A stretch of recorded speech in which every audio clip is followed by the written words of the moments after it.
100 horsepower. So there's a lot that goes into operating these tanks on the field. That said, we've never ruled tanks out. We have been, from the beginning of this war now 11 months ago, been evolving the capabilities what we're providing with Ukraine with the conditions on the ground. And so when you're to get to your specific questions, what's changed? What's changed, Kristen, are the conditions on the ground and the kinds of fighting that the Russians are doing right now, and the kinds of fighting, more importantly, that we believe the Ukrainians are going to need to be capable of in weeks and months ahead, well into 2023, well into this year. And that's why we're doing the combined arms training outside of Ukraine for battalion-sized units. Combined arms maneuver, that's a fancy title, what basically means being able to integrate your ground capabilities, whether that's armor, artillery, even some degree small air defense systems, integrating command and control, logistics, integrating all that to fight on the ground, particularly with open terrain. That's why armored vehicles were so high on the list for the Ukrainians, and tanks are armored vehicles. So this very much just follows right along with the kinds of discussions we've been having with the Ukrainians for months about making sure that they can fight on the terrain that they're in, and that they can prepare for operations going forward this year. And just to follow up, it was part of the calculation, because obviously there's been this robust back and forth between the U.S. and Germany. Is part of this about giving cover to Germany and other European allies to allow them to send in tanks? I wouldn't use the word cover.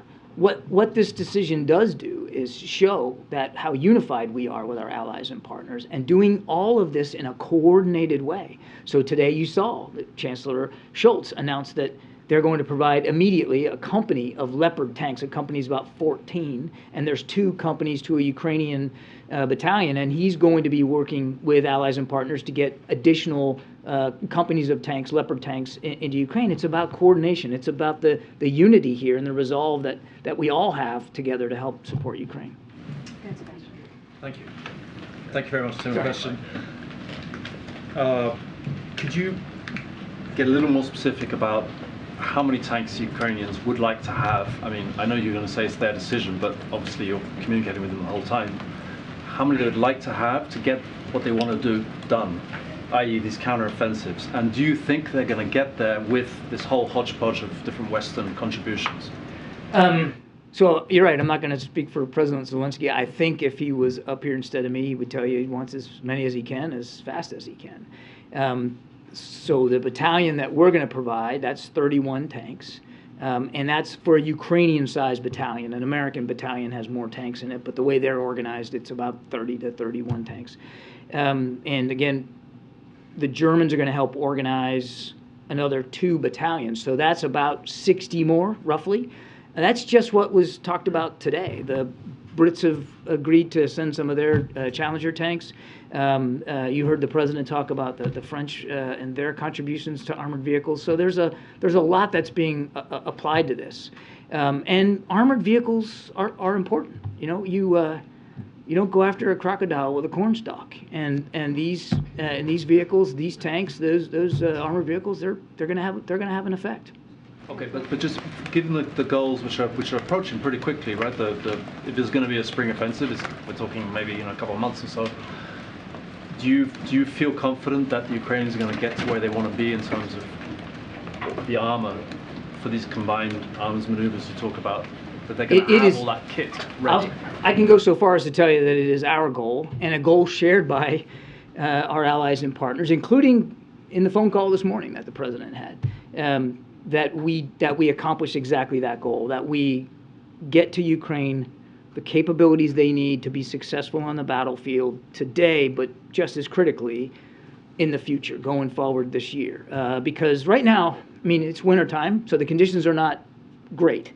There's some fighting in the Donbass, but other than that, there's not been a whole heck of a lot, at least around down in the south. But as the weather conditions improve, you can expect that the Russians are going to pick up the tempo. We have to be ready for that, and I know the Ukrainians feel they have to be ready for that. So it's about helping Ukraine defend itself, but also, as you heard the president say, helping Ukraine be able to go on the offense when the weather conditions and when the operational conditions are permissive. Does that answer your question? Thank you very much. and then I'll come to that. This is kind of a follow-up to everybody's question. How much of the U.S. announcement today was a diplomatic effort versus actually the battlefield capability effort in the months ahead when these 31 tanks can be delivered? Both. Both. There was a lot of diplomacy that went into the announcements today.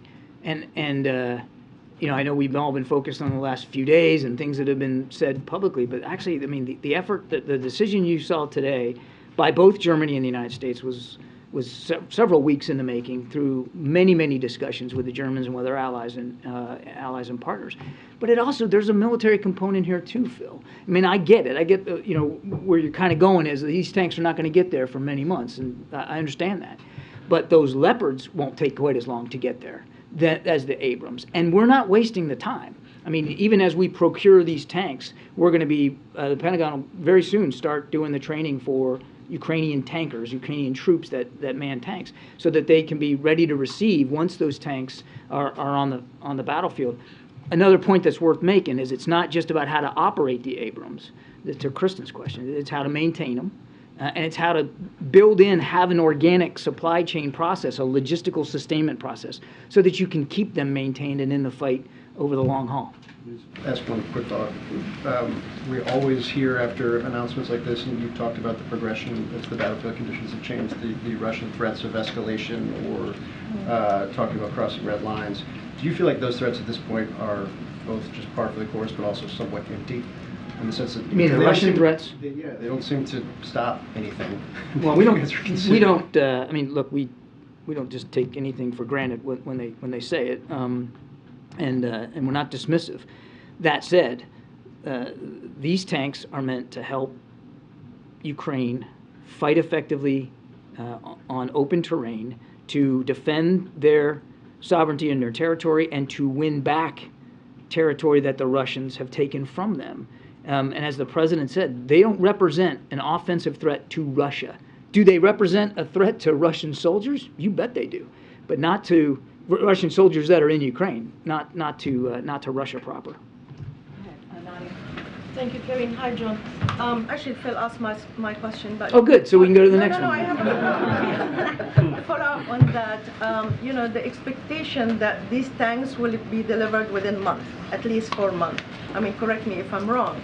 But also the reports that the Russians might launch a counterattack now. Do you see this as a catalyst for the Russians now to launch an attack, to escalate the war in a way to stop them before they receive these tanks? If they're going to make any change in the war. I never do well if I try to speak for the Russians and try to get inside their head and what their intents are.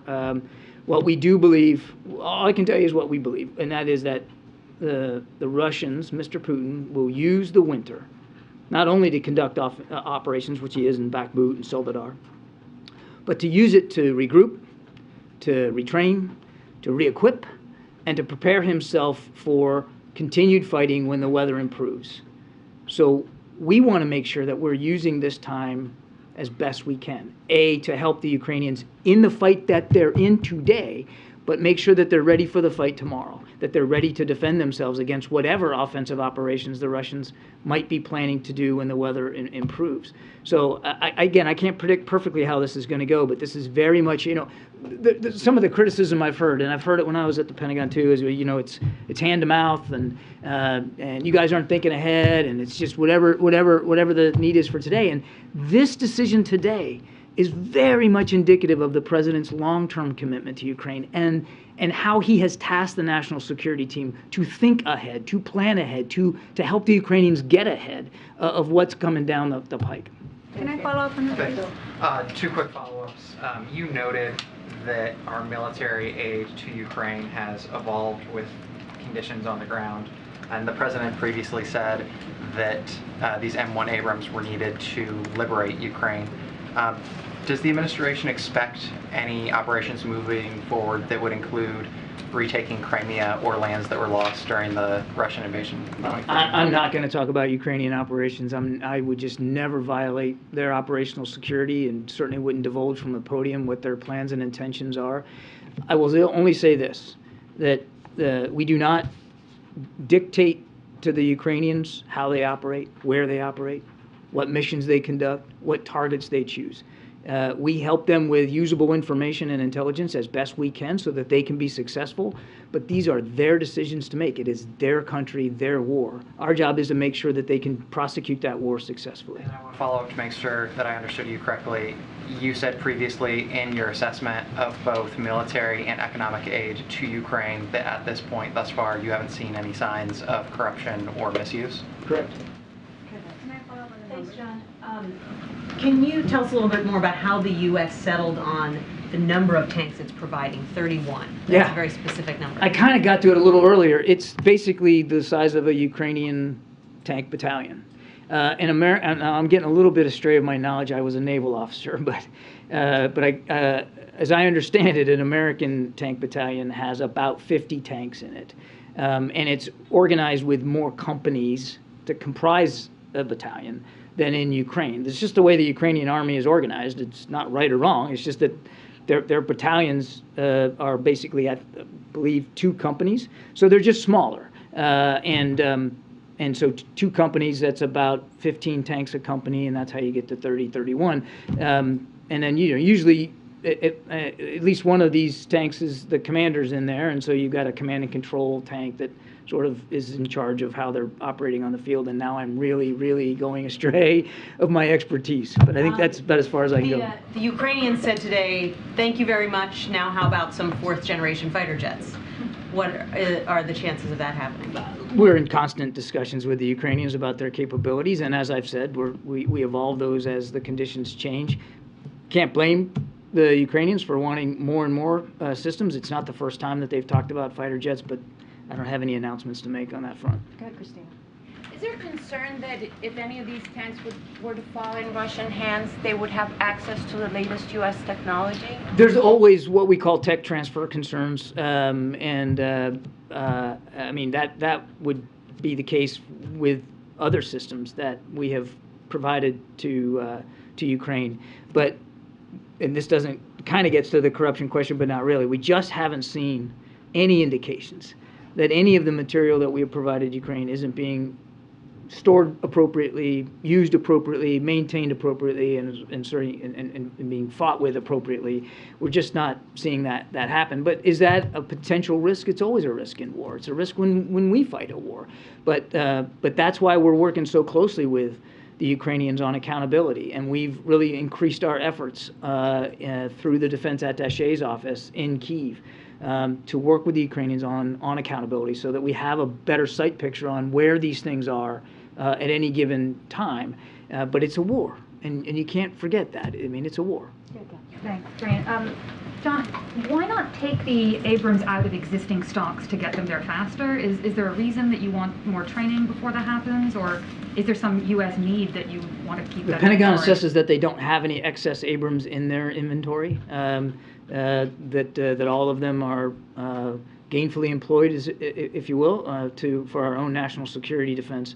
And even if there were excess tanks, the process of getting them to Ukraine, to prepare them for use by the Ukrainians, to train Ukrainians, to put all the parts and supplies in place, would take many months anyway.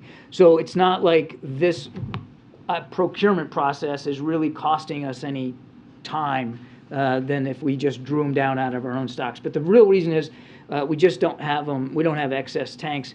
The second thing is, and this is not unimportant, is that, and I mentioned this a little bit earlier, when they get there, we want to make sure that they fall on ready hands, and that the Ukrainians know how to use them. They know how to keep them running, and they've got the supply chain in place for spare parts and supplies and anything else they need, so that they can be more effective on the battlefield. And given the process, what's the soonest the Abrams could get there? The Pentagon, I think, talked about this earlier today. There's no date certain on the calendar. I think what we're looking at is what's probably going to be many months before they're actually there. Thank you. John, so to your point about longer-term planning and absorption rate from the Ukrainians, and also picking up from Sebastian's question about the number of tanks, the Ukrainian advisor to Zelensky's office, Mikhailo Podolyak, actually told my colleague after this announcement that what they need is about 200 to 350 tanks from the West. So is that a realistic number? If not now, maybe in the future, if the Ukrainians should happen to prove that they can absorb these initial tranche of tanks and they can maintain it? I don't think it's wise to get ahead of where we are right now. We are focused on working on this program to get them, procure them, these 31 Abrams tanks, to include all the supplies and parts that go with it and the training that's required to operate and maintain them. And we know, certainly based on the conversation the President had this morning, that our allies and partners in Europe are likewise focused now on moving additional armored capability to include these now German Leopard tanks in a shorter period of time. To be clear, the future shipments of tanks is not off the table. We are focused on the announcement the President just made today. Just one more really quickly. He also said that the next step for Ukrainians will be to request extended range missiles. Is that also under consideration? We are in constant conversation with the Ukrainians about their capabilities. I don't have any announcements to make. With many months being the time frame, is it fair to say that these tanks will not be available for use for the spring offensive? And secondly, one of the concerns in the lead-up in the debate about this was fuel concerns. How is that being dealt with? Well, that's part of the supply chain issue, isn't it? I mean, it's a jet engine. It's a gas turbine engine, which needs jet fuel. So there's a specific type of fuel that powers the Abrams, and we've got to make sure that that pipeline, literally and figuratively, is available to Ukraine. So that's going to take some time as well. And look, I'm not going to predict date certain on the calendar. It's going to take many months before the tanks get there. And let's not get ahead of specific spring offensives. We do think as the weather improves, the Russians are going to want to increase their tempo. We want to make sure that the Ukrainians can not only meet that tempo, but be capable of their own. And what that looks like and when that starts or where, that's really up to President Zelensky and his military advisors. We wouldn't speak to that. Only thing I'd add to that, Amr, is that these Leopard tanks won't take quite as long to get on the ground. And again, I'll let the Germans speak to this, but they won't take the same length of time that the Abrams will in order to arrive. To follow up on You'll go after. I'm sorry. I screwed up the flow. So to follow up on Amar's question about the many months timeline, can you articulate then why this decision was not, why it did not take place sooner, given the Ukrainians' demands and given the demands of a potential spring offensive? You could ask that question about almost any system that we provided, and my answer will always be the same. We are in constant conversation with the Ukrainians about their needs and doing the best we can to address those needs, both short-term and long-term. And the decision that the President announced today was a result of a lot of conversations with the Ukrainians as well as with our allies and partners. And it is very much, as I answered before, it's very much about forecasting. It's about trying to get ahead of the kinds of fighting that we see coming in coming months here in the spring and the summer of this year. Can I ask one quick follow-up, and to broaden it out actually beyond the situation in Russia and Ukraine? I was struck by something the President said today about ensuring that neighbors cannot steal other neighbors' territory. It's something you all have brought up many, many times.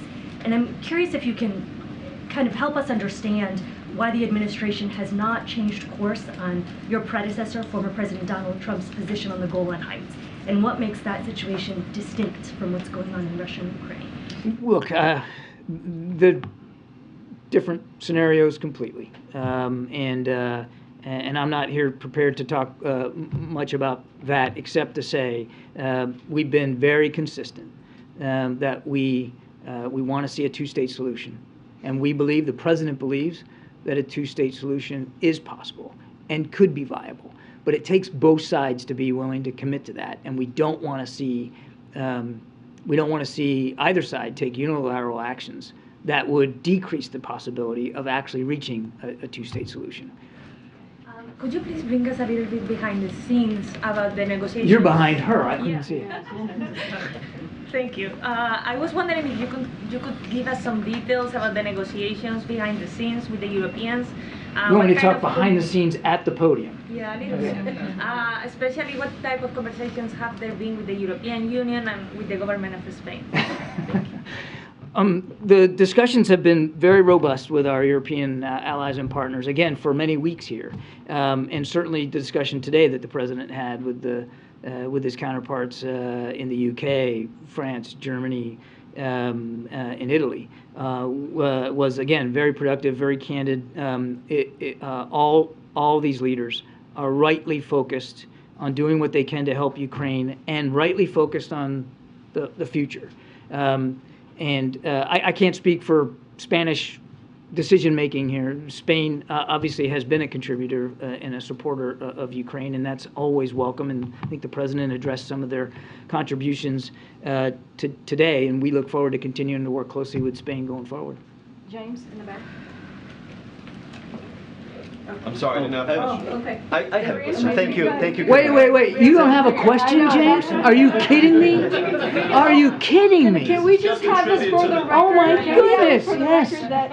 I'm gonna frame that transcript. Holy mackerel. This is simply a tribute to your own loquacity and thoroughness in briefing us. Loquacity is James Rosen for eloquence, is that? I have two questions for you. All right, go ahead. So we don't know how Russia will respond, but if Moscow chooses a major escalation and decides to strike NATO, either Poland or the Baltics, do you have enough troops in the region right now to respond? And from day one, not 5 months ahead. And the second question would be, many of those who called for sending Leopards and Abrams to Ukraine argued that Russia right now is militarily too weakened to respond conventionally in a significant way. How confident are you in this assessment that Russia is so weak that, or maybe you have a different assessment, but many people think that Russia is too weak to respond in a significant way to the move that was just announced about tanks? Let me take the second one first. There's no question that Russia's military is weaker today than it was 11 months ago. When you talk about the resources and the casualties that they have sunk into this unprovoked war of theirs, and the literally thousands of missiles and rockets and now drones that they have launched into Ukrainian territory. I mean, they have burned through a lot of inventory, and they have suffered a lot of casualties, killed and wounded. So there's no question that their military is weaker for Putin's folly here. That said, you don't have to look very far. I mean, just the news coverage to see that the Russian military and their thugs are still pretty lethal, because Ukrainians continue to die every day.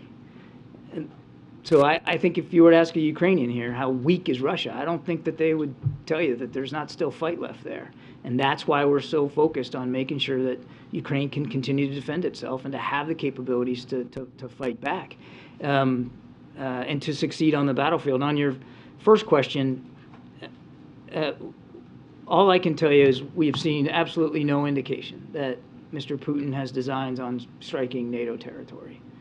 And President Biden has said since the very beginning of this conflict that we take our Article 5 commitments to NATO seriously. Article 5, of course, is the notion that an attack on one is an attack on all.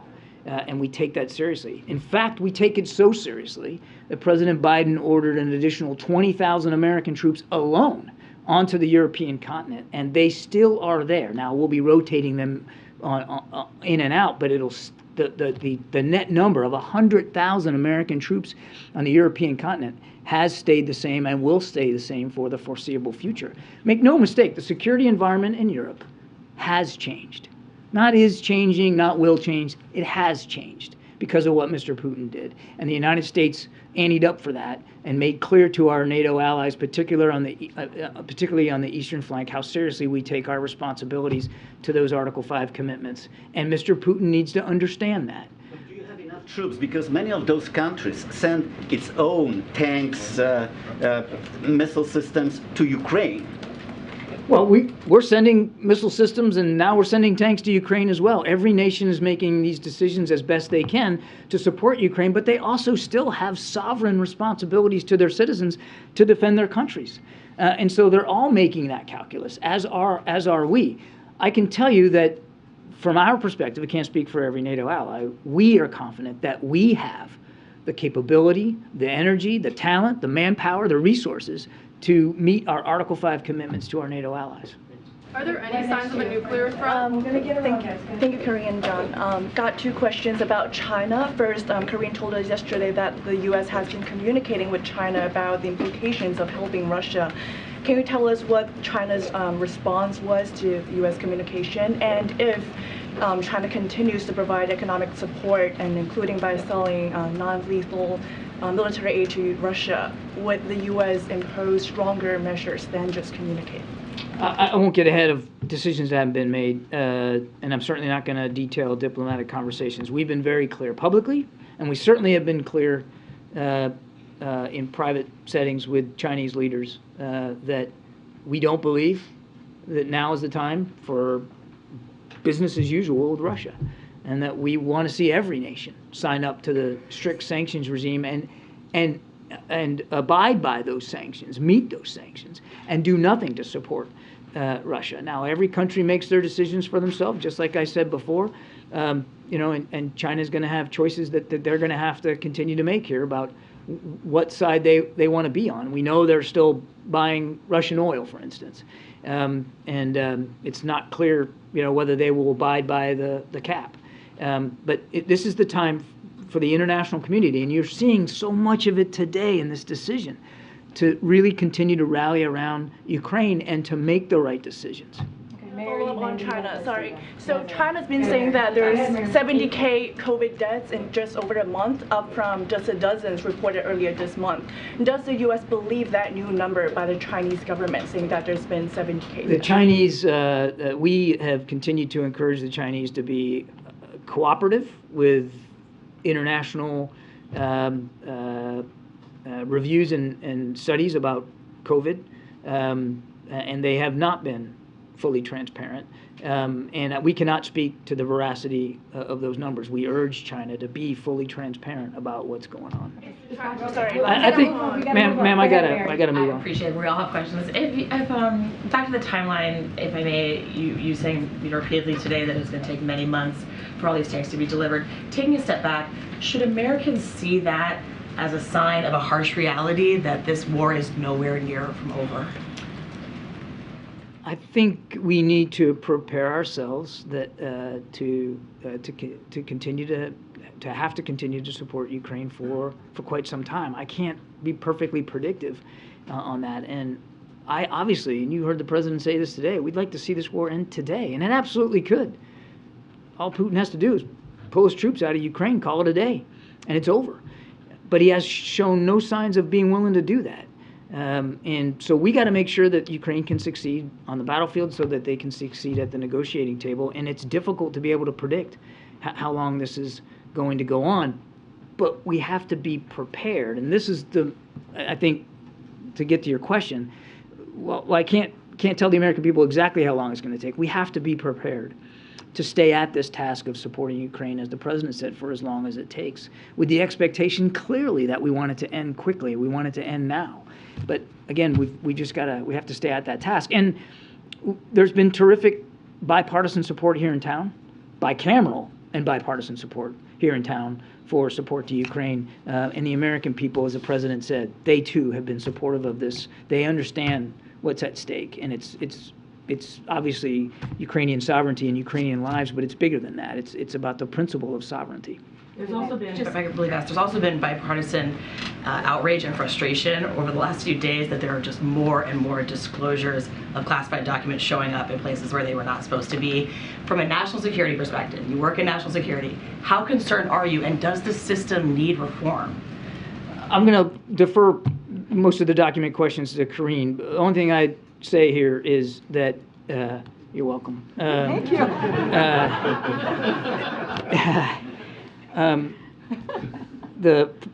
Obviously the President, you've heard Karine say he takes the treatment of classified materials seriously. I can assure you that everybody here does too, and the National Security Council staff. We deal with classified material every single day. You have to do that. We all know what the rules are. We follow the rules, and the procedures exist for a reason, and they've been developed over many, many years as the nature of classified material has changed, now down to now include electronic capability. And so we're working at that very, very hard. I don't have any changes to speak to. The process of classified material handling, not process, but the guidelines change over time as technology changes, and we're always reviewing those procedures to make sure that they're fully appropriate. Is there a problem then with overclassification? Is there a problem with Overclassification of documents? Well, I think, it's always a balance, and you're always trying to meet that balance about whether things are classified appropriately. And the intelligence community works at this. Obviously, we work at this. I wouldn't go so far as to slap a Band-Aid on it and say, yeah, everything's overclassified, but it's a balance that we try to strike to make sure that everything is appropriately marked and appropriately handled. But, it varies from document to document and from issue to issue. And a quick one on Germany. At any point during the conversations with Germany, did they make the Leopard deployment contingent on the U.S. sending the Abrams? And can you give us just some sense of what led to the joint decision? I mean, I'm just trying to understand. You didn't want to send the tanks, then you decided to send the tanks. What happened? Tanks were never off the table. We have been nothing but honest and transparent about the particular challenges of the Abrams, which those challenges still exist. I mean, it is still going to require a unique supply chain and maintenance requirements and jet fuel. I mean, all that stuff is still valid. We've been very honest about that. The decision today was the result of many, many discussions with the Germans as well as our allies and partners about what Ukraine is going to need going forward and how we can all best address that.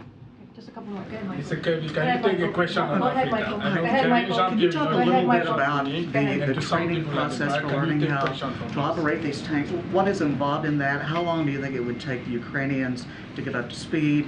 When do you think it's expected to start? Where would it be? Would it be in Ukraine or somewhere else?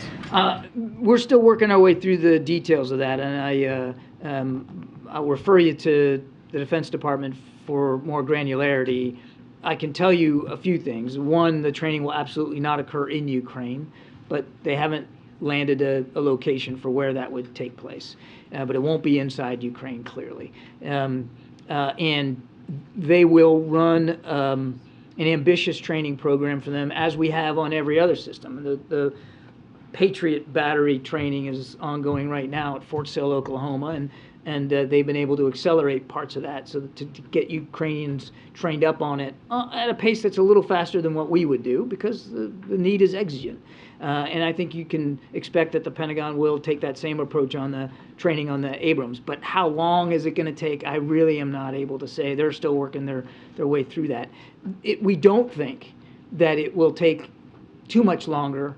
I'd say probably weeks, not months, before they're able to really nail down the details of this and start to put it in place, the training regimen. John, how hard is it to walk out of a skiff with classified material? Everybody who goes into a skiff knows what the requirements are to go in, and knows what the requirements are to go out. You can't bring personal devices in, and you certainly can't leave with material unless that material is appropriately secured. And usually what happens to someone in the chain of command if they do leave with a piece of classified material that they're not supposed to have or that is not secured? I think if you do it inadvertently, or you do it and you realize you don't have it secured in a locked bag, or you self-report, which is exactly what the president did, self-reported. But you self-report, and you make sure that that you get the material back secured where it belongs, and that you're transparent about it.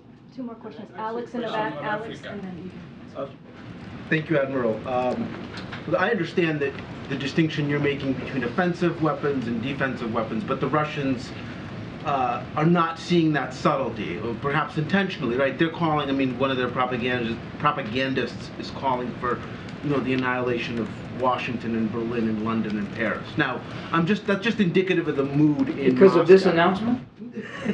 Well, because of this announcement, and then I think they're quite irked by the German announcement, given the history. So, is it possible that they see this as a provocation to escalate? And I heard one of my colleagues ask about tactical nukes. Could this give them a pretext to use those either on the battlefield or against the Baltics or Poland or elsewhere? The propagandists and the Russian media can say what they will. The president put it very plainly today that these tanks pose no offensive threat to Russia. They do, as I told Phil, pose a threat to Russian soldiers and units that are in Ukraine. They're very powerful, very capable. And not just the Abrams, but the Leopards that are going to be coming soon too. Very, very powerful. But they don't pose a threat to the Russian homeland. They are designed to help the Ukrainians in what we believe is going to be a need for combined arms operation in the coming months. The nuke threat specifically, do you see that worsening? I would just tell you, we don't have any indication that Mr. Putin has any intention to use weapons of mass destruction, let alone nuclear weapons, tactical or otherwise. We monitor as best we can, and we believe that our strategic deterrent posture is appropriate, but we've seen no indication that that's in the offing. Mr. Kirby, what was the president's reaction when he learned wherever you want to go, wherever you want to go. The American intelligence agency missed their target by 3,000. What was his reaction? How and when it was decided to send the Abrams? I mean, was there a final, call with Chancellor Schultz or a meeting with officials that really pushed that decision across the finish line? I think, just in general, I'd rather not get into specific interagency internal deliberations, but in general, this decision by the president was made in the last several days, this particular one. But it came, as I said earlier, on the heels of dozens of conversations at various levels of the chain of command, not just between the president and the chancellor, but chairman of the Joint Chiefs of Staff and his counterpart, and Secretary Austin and his counterpart. They were just out in Ramstein on Friday. Is a part of this Ukraine Defense Contact Group, and the issue of tanks, particularly Leopard tanks, was absolutely on the agenda last Friday at Ramstein. So, I mean, it builds on weeks of discussions and conversations with the Germans, with our allies and other allies and partners, as well as, quite frankly, with the Ukrainians. All right, thank you, ma'am. I appreciate it. Thanks, guys. Thank you. Thanks, John. Stay dry. All right. Thanks, John. Yes, ma'am. Okay, so just a couple things at the top, and then we'll get started. Today we announced data from the 2023 open enrollment period. In this year's open enrollment period, a record-breaking 16.3 million Americans signed up for affordable health care through the Affordable Care Act. That's over double the number of Americans who signed up for health insurance coverage through the marketplaces during the first open enrollment season in 2014. 4 out of 5 consumers looking for health care through the Affordable Care Act could find health care plans for $10 or less per month. That's because of the lower health insurance rates that were delivered as part of the American Rescue Plan and were locked in through the Inflation Reduction Act. In all, these lower rates are allowing millions of Americans to continue to save $800 per year on health insurance coverage. President Biden promised to lower costs for families and expand access to quality, affordable health care, and he is delivering on that promise. Bless you, Nancy. And finally, as you all know, tomorrow President Biden will deliver remarks on recent proof that his economic plan is working, including a record nearly 11 million jobs created, the 2 strongest years of job growth in history, 750,000 manufacturing jobs created, the lowest unemployment rate in 50 years, the best 2 years for small business applications on record, annual inflation falling and wages rising over the last 6 months. The president will then contrast his plan with Republicans, as you've heard us do many times from here. The president is building an economy from the bottom up and the middle out, and protecting Social Security and Medicare. Congressional Republicans want to cut Social Security, want to cut Medicare programs Americans have earned, have paid into, and impose a 30% national sales tax that will increase taxes on working families. That is what they have said they want to do, and that is clearly their plan. His remarks will be in Springfield, Virginia, with steam fighter union workers who are benefiting from his economic plan. With that, Amr, can you kick us off? Thank you. Does the administration think it's time for all former presidents to do a scrub of their homes and offices to make certain they don't have any classified documents in their possession? So I think I was asked a version of that question yesterday, and it remains the same as what we're going to do from here. Is, again, be prudent, be consistent. I would refer you to the White House Counsel Office. I'm just not going to comment on any change of procedure, how things should move forward. I would refer you to the White House Counsel's Office. On a separate matter, any reaction to Senator Joe Manchin moving to delay new tax credits on EVs? So I haven't seen those reports. Clearly, when it comes to electrical vehicles, that's something that is incredibly important to this president. We saw that in the bipartisan infrastructure legislation. Remember, it is a bipartisan piece of legislation, and he is committed to really tackling climate change by making sure we're moving forward. One of the processes is making sure that we're moving with electric vehicles. I don't have anything specific to say about this particular action that the senator is making. One last thing, any updates on when Speaker McCarthy may be coming to visit? So as you know, the president is very much looking forward to meeting with Speaker McCarthy. We haven't locked anything in yet. They have a working relationship, as we've said before. They want to continue and build on that relationship. Don't have anything here to share. They're expected to talk on a range of issues. When we have locked in that meeting, we certainly will let you all know. Thanks, Karine. Another question about Senator Manchin. He had a meeting with the House Speaker, and reportedly he said after that meeting that he wants the White House to negotiate over cutting spending in exchange for raising the debt limit. Has he conveyed that position to the White House, and does the White House have any response to Senator Manchin about that? I'll say a couple of things, and I've been asked this question over the last 2 days in different variations.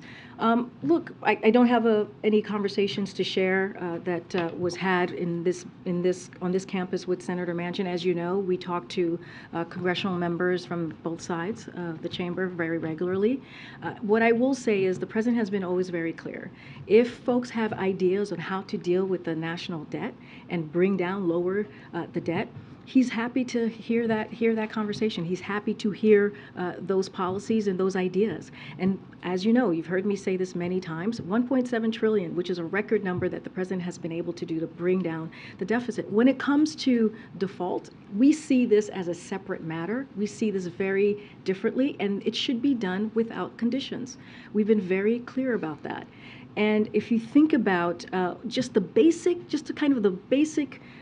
action that the Congress should be taking, we're talking about the debt that has been acquired, that has racked up by Congress. We're not talking about new spending. We're not talking about anything new. We're talking about Congress just paying their debt, which is a basic responsibility.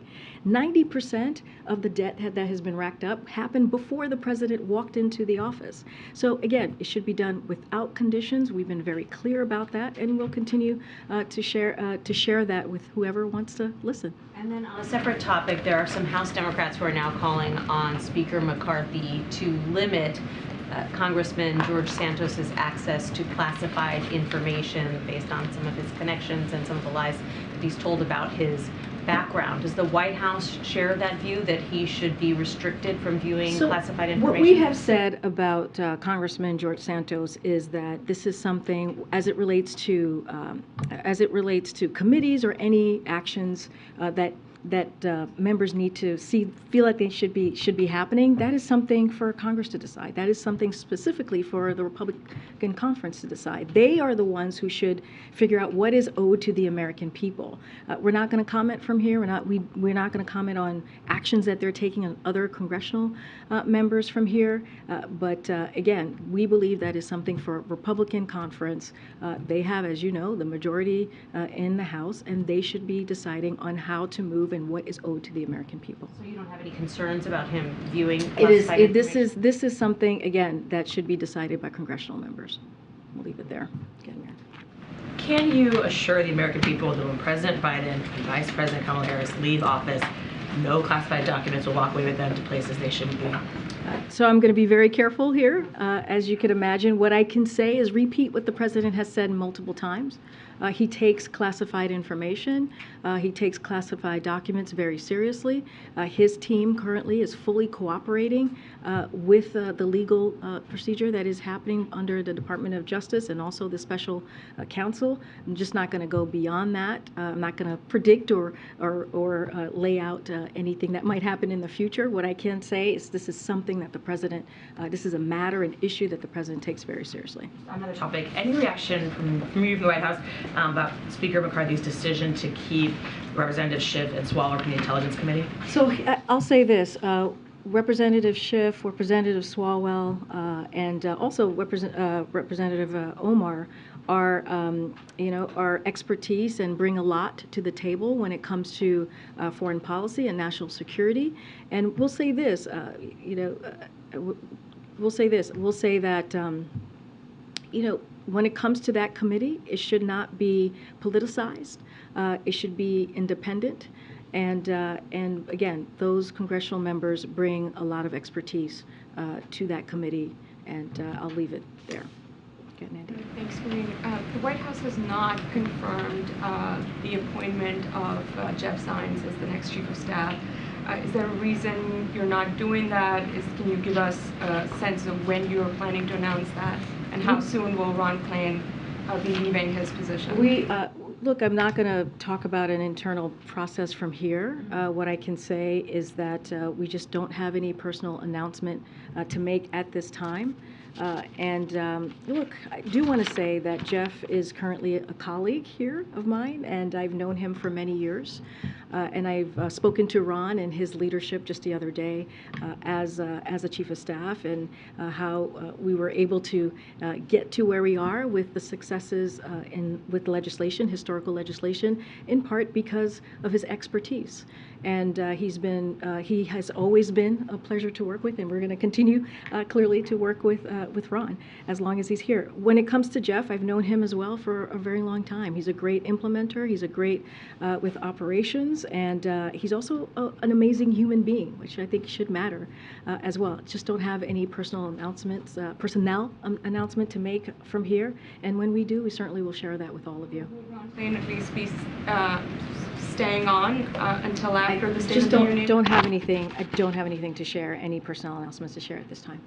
Thanks, Karine. I was wondering, is the White House concerned or keeping an eye on what's happening in Memphis right now in terms of there's a federal civil rights investigation into the death of a man who had a confrontation after a traffic stop. I know his family and lawyers have seen the body cam footage. There's an expectation that will be released publicly in the coming days. Are you guys watching that or doing anything to prepare for that? Well, again, want to be very careful here. That is an ongoing investigation, so don't want to comment on an independent investigation. I'll say this, our hearts go out to his family, and I'll just leave it there without stepping over the line here and commenting on something that's ongoing. And just there was an announcement today that the president and vice president will be doing a joint event together in Philadelphia. They aren't often outside of Washington together. Any context you can provide in terms of the planning for that and what you guys are intending with that? Absolutely. We advised this recently. It's going to be next Friday. Both the vice president and the president will travel to Philly, which will be on February 3rd. And they will discuss the progress we have made in their work implementation, the Biden-Harris economic agenda. That continues to deliver results for the American people, and we will have more additional information as we get closer to that date. Get Mike. Thanks, Yeah, Karine. I'll go to the back. The House Judiciary Committee is planning its first hearing next week on what it's calling the Biden border crisis. Wanted to see if you have a reaction to that. And also, can you talk a little bit about how the White House is preparing for all of these investigations that House Republicans are planning? So look, this is something my colleagues at the White House Council has been dealing with and responding to the committee. And I mean, look, I've said this before, and I'll say it again. During the midterms, we've heard from congressional members, Republicans in particular, that their focus was going to be on lowering costs for the American people, dealing with inflation, which is something the president has been doing for the last 2 years. And on brand, they decided to do the opposite of that, to not deal with inflation, to not work with us in a bipartisan way, to continue to really truly work for the American people. That's what we are seeing. My colleagues have said this before. I'll repeat what they have said. We are willing to work with the committee in a good faith fashion, but again, it has to be in a good faith fashion, and certainly talk about items or talking about anything that is pertinent, that is appropriate. But again, in a good faith fashion. And so I'm not going to get ahead of what my White House counsel colleagues have said. But again, this is, they are doing the complete opposite of what they said that they would do during the midterms. And we have to remember, the American people spoke very, very clearly on what they wanted to see. They wanted to see Republicans and Democrats work together to deal with the issues that truly matter to them. You've announced some of these day trips that the president's going to be doing over the next week and a half. Obviously, in less than 2 weeks, the president will be doing the State of the Union. Has he started preparations for that speech, and is there anything you could tell us about that overall message that we might hear from him that So night? we'll have more details on the State of the Union. I can say this is the State of the Union. This is something that the president takes very seriously, and he knows this is an opportunity not just to talk to the congressional members that will be in front of him, but also the American people, and talk about the successes of the last 2 years and how he sees his vision in the next year, especially as we go further into 2023. So he sees this as an important opportunity to talk about how we're lowering costs for the American people. What else are we going to do to make sure we deliver what he promised, right? An economy that's built from the bottom up and the middle out. What else, or how else can we work in a bipartisan way? Don't want to get too far into what he's going to say. Clearly, we'll have more to share, but this is he sees this as an important moment, not just for him, but for the American people to hear directly from the President of the United States. I'm just going to go ahead and have him. You said the president would have his physical finished by the end of this month. Is that still on track? That's still on track. When we have a date to share, we certainly will.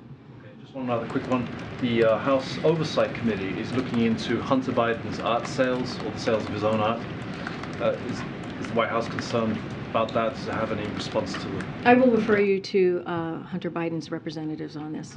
Go ahead, and right behind. Yeah. There are concerns that the big tech layoffs and the banking layoffs will spill over into the broader economy.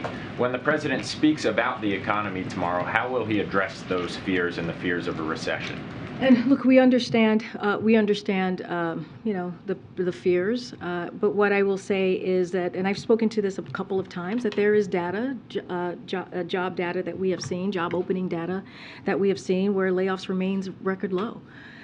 And so that is important to look at those numbers as well. I've talked about the consumer price index. I've talked about the PPI numbers that we have seen, as we have seen inflation continue to come down over the last 6 months. And that is important as we talk about the economy, as we talk about how the economy is building, we're building jobs, building back up.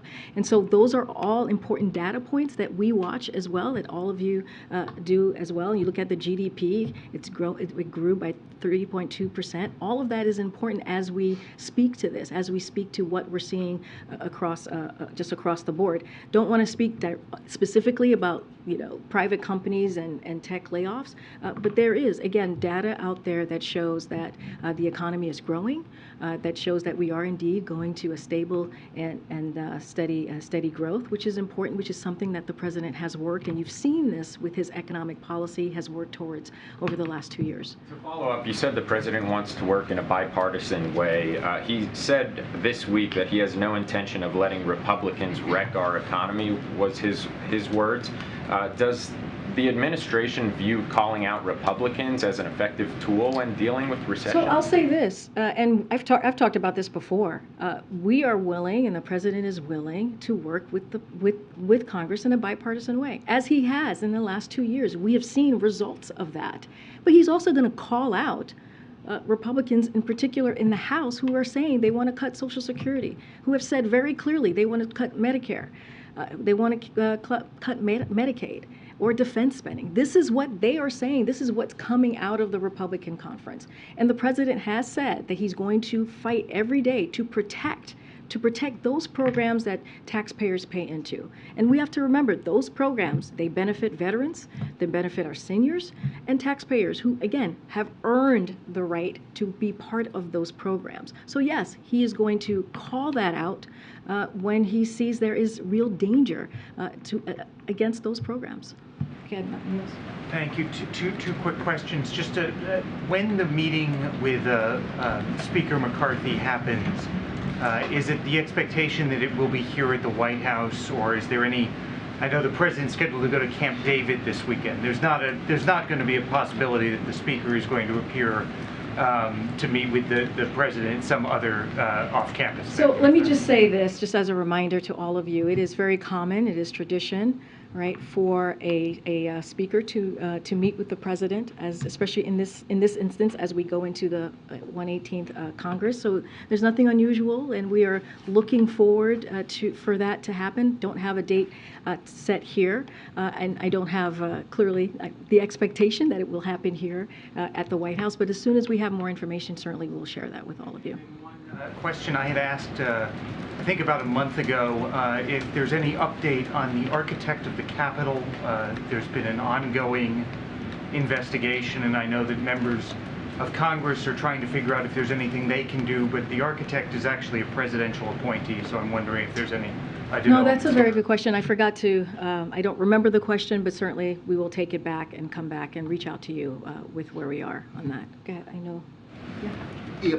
President Biden has tried to decriminalize or deschedule marijuana, and in the interim, companies, legal marijuana business in New Jersey and elsewhere, can't open checking accounts. They're doing it in cash. They're being robbed, and minority businesses can't get the money they need to open and compete with the big people. Has the president talked about doing anything administratively to try to ease some of these banking regulations and allow these businesses to flourish?